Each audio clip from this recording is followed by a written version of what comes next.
जयनंद जी, अनिता जी, आप तो बड़े करीबी से आप लोगों ने भी हरियाणा को देखा है। रोहतक का जिस तरह से कोसली विधानसभा है, वो अमूमन पिछली बार हम देखें तो कोसली एक ऐसी विधानसभा थी जिसने पूरा गेम बदल दिया। दीपेंद्र हुड्डा को रोहतक और सोनीपत के लिए ये माना जाता है कि ये हुड्डा साहब की दो आंखें हैं, और उन दोनों आंखों का बंद हो जाना, ये कितनी बुरी स्थिति थी ये आप समझ सकते हैं।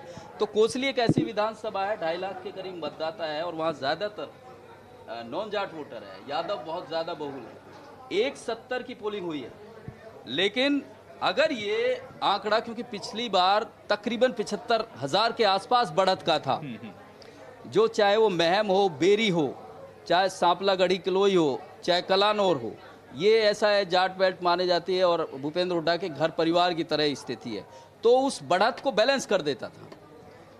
लेकिन इस बार स्थिति बनी नहीं। इन्होंने बड़ा अच्छा किया, वहाँ जगदीश यादव हैं, पूर्व मंत्री रहे हैं, कोसली से वो लड़ते रहे, उनका अपना वोट बैंक है, 25-30 हज़ार की वोट वो अपने पास रखते हैं, तो हुड्डा परिवार ने अपनी तरफ कांग्रेस में मिला लिया। दूसरी बड़ी चीज़ ये हुई कि वहाँ से एक रवि हैं, राजपूतों का वोट है वहाँ, तो वहाँ उन्हें खड़ा कर दिया 20-25 हज़ार वोटों का, क्योंकि ये सीट ऐसी है कि इस पर हार्डली 10-15-20, पिछला ही आंकड़ा हम देखें तो इतना ही है, 10-15 हज़ार वोटों का, 7,500 वोट से जीते थे। तो रोहतक तो एक तरीके से दिख रहा था कि कांग्रेस थोड़ा सा एज पर है वहां पर, क्योंकि दीपेंद्र हुड्डा भी थे, और भूपेंद्र हुड्डा ने खुद इस बात को कहा कि अगर मैं सोनीपत से नहीं लड़ता तो शायद एक सीट मेरी निकल जाती। क्या ये वाला फैक्टर था कि ये मान के चल रहे थे कि चलिए ठीक है, रोहतक की सीट तो सेफ है, बाकी पर फोकस किया, इसलिए ये 7 और 3 दिख रहा है हमें?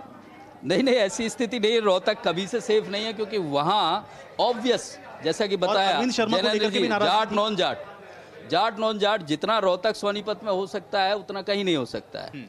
तो ये स्थिति यही फेवरेबल बीजेपी के लिए, जितनी ये स्थिति बनती है कि भाई नॉन जाट और जाट, जितना ये मैसेज जाएगा उतना ही बीजेपी को फायदा होता है। जितना विरोध हुआ उतना ही वो मुकाबले में आए।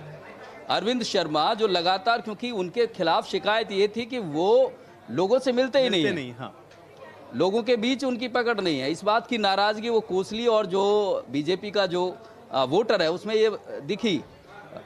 दीपेंद्र हुड्डा मिलनसार है, उनकी अपने कार्यकर्ताओं से जो उनका मिलने का व्यक्तित्व है उसका बड़ा फायदा मिला। लेकिन ये जो जाट नॉन जाट वाला जो विषय है वो बड़ी जबरदस्त तरीके से रोहतक में काम किया। अब सवाल दूसरी बड़ी चीज ये कि बहादुरगढ़ शहरी सीट है, रोहतक शहरी सीट है, इसके अलावा झज्जर शहरी सीट है। यहाँ से ये माना जाता है, कोसली मैंने बताया कि नॉन जाट है, वो ये माना ही जाता है कि यादव जाट को वोट करेगा नहीं। इसका फायदा भी बीजेपी को मिलता है। मैम, आपका क्या असेसमेंट करेगा रोहतक वाली सीट कैसे इतनी इंटरेस्टिंग? रोहतक की सीट पे मैं बता रही हूँ, रोहतक की सीट पे हम जब बात बीजेपी और कांग्रेस की कर रहे हैं, दीपेंद्र हुड्डा और अरविंद की कर रहे हैं, तो उसमें हम भूल जा रहे हैं कि वहाँ पे एक और पार्टी चुनाव लड़ रही है जो जाट है, जिसका नाम है दुष्यंत चौटाला।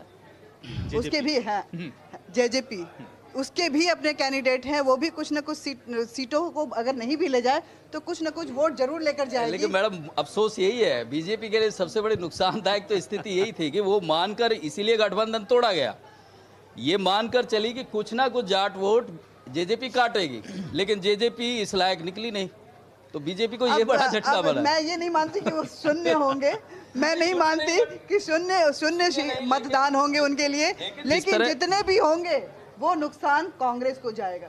नहीं, लेकिन ये बड़ा भी मतदान जेजेपी के लिए होंगे, लेकिन ये बड़ा डेंट है कि नहीं कांग्रेस को? मैम, लेकिन ये बड़ा डेंट आप इसको देखते ही नहीं, क्योंकि पहले तो आपने 10 के 10 जीती, लेकिन इस बार आप 7 पर आ गए, 3 सीटें लूज तो कर रहे हैं ना। तो एग्जिट पोल में देख रहे हैं, 4 तारीख को